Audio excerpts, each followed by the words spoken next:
Welcome back. Welcome back. What a Tuesday night in the NBA. A lot of trades involving the Brooklyn Nets. However, we're going to do a video on that right after. So if you want to hear our thoughts on that, it's coming out literally 5 minutes after you see this one. So it's probably going to be out.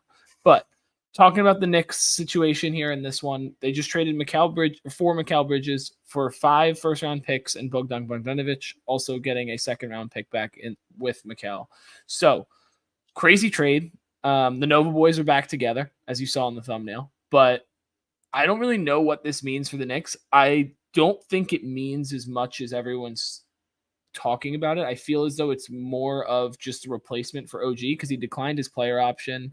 So normally you would opt in and then sign an extension. Maybe they still have the money to re-sign him. I don't think so because Mikal's making a lot of money. But hey, you never know in this league. There's a lot of weird things that can happen. They can go into luxury tax, but we'll see. It's not likely because Mikal Bridges is starting caliber small forward in this league. But let's get your thoughts as a Nets fan on this trade for the Knicks. I said it once, I said it twice, I'll say it 1,000 times. If we're going to move off anybody this season, it was going to be Mikal, and I was okay with it. I think the current direction that we're moving in, he just doesn't move the needle for me. I like his game. I think maybe if we got Mikal on the KD Kyrie team, that's a different story. But this just wasn't the fit for him. I don't like him being the one. The Knicks, he's the 3, maybe even 4. 4. We fleeced them, and I already know what that that GM conversation was like. It was, listen, we want to keep him. How bad do you want him? Literally. Because there's no chance we're giving them up for anything that's not ridiculous.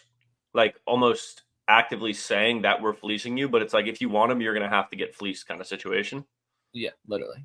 I mean, it's trading across town. And like the Knicks, every rumor, every fan has wanted this Mikal to go to the Knicks just for the Nova boys to get back together and see that team chem all season long, which I think it will be great. And I honestly think I like the fit more than OG because OG to me just always still feels like he wants to be the guy, and Mikal doesn't need. We've seen with the Nets, he's not the guy. He can't be a 1 in this league, and he's in the perfect situation. He can go and give you 25 every once in a while, but he's going to give you 15 to 20 pretty regularly on great efficiency because the defense isn't all rolling to him now. Now he can go and play off of Jalen Brunson and play off Dante DiVincenzo and Julius Randle for cross-court skips. Like, this team is going to be special, and I think he just does what OG does a little bit better in everything. Maybe I'm just an OG hater. I don't know. But I like Mikal a lot, and this fit just seems really, really perfect because these guys all know how to play together too. That's the biggest thing.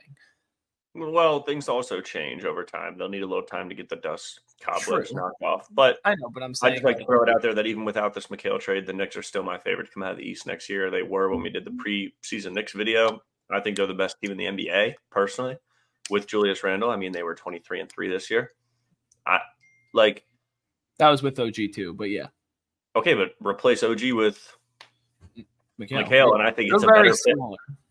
But I think that Mikal's a better defender than him. Even though, to be honest, some instances last year, I really didn't think Mikal was that great of a defender. Because he's doing so much offensively. And that was your take every time I'd complain to you. So, like, I'm not going to change your mind on that, but I don't know. There was just something about it. But I think it's a great fit. Should fit like a glove. He's conditioned well, too, which is the thing with the Knicks is they run and they're fast and they play a lot of minutes. And he's durable. Literally has never missed a game. Like, that's just the kind of guy you want. OG was getting battered throughout the whole playoffs and regular season with half the season with the Knicks. I will just say, like I said, though, the shield is still protected. I almost wanted to get rid of him. I think I might have said that. Go ahead. No, go ahead. I was going to say, I don't think there's a better trade for the Nets side than what just happened because the Knicks would have had to overpay. But that's for the next video. We'll talk. No one else would have given us that many picks because no one else needed him that bad and no one else was in the situation that the Knicks were. So I think we made out like a bandit. Yeah, no. I mean, definitely a lot, man. 4 firsts, protected 5th, and the swap is crazy. For someone of Mikal's caliber. That's less than what the Nets got for KD. Mm-hmm. If you think around the same, but like it's KD versus Mikal Bridges. This is apples and oranges here. Like they're two totally different level of players, and being able to get that for a guy that it doesn't, I don't want to say doesn't fit the timeline, because the Nets are trying to rebuild. They just also traded for the number 3 pick in the draft and got some more draft compensation back for a loaded class next year. So like this Nets team is fully committing to the rebuild, and that's what we haven't seen them do in years. They went and signed KD, Kyrie. Now you have the opposite side of it where the Knicks are going all in. And with the Knicks going all in, it puts them, I don't know, in the tier with Boston, because I think Boston's that good, but I think it firmly puts them as the number 2 team in the East. I thought they were the number 2 team in the East in the playoffs last year, even though they lost in the second round of the Pacers. They were just so battered that they couldn't really keep up. But this team is ultra talented. They have a top 10 player in the NBA in Jalen Brunson. He's the closer. He can do pretty much everything. Don't disrespect Julius Randle. True. I mean, they didn't even have Randall. That's what I'm saying. Like, that's another guy that's going to give you 25 come playoff time. Like, he just is. He may have a game or two where he disappears, but that's what you get a guy like Mikal Bridges for. OG can't really score for himself. Mikal can do more so than that. And Dante DiVincenzo, when he's not hitting, you can go and flutter that around. But, like, it's just one of those trades that just makes so much sense for the Knicks as a basketball fit long term. I mean, you're going to have this core for the next 5 years. So all those picks that you traded only go up to 2029 at the latest. So you're thinking those are going to be late first anyway. So like you're getting a really good player under contract for 3+ years. Like I love it for the Knicks. I really do. I think it's a lot of compensation to give up, but you don't really need it. If this is your final move and this is the core you want to build around, then by all means do it. Yeah. I think it was a no-brainer.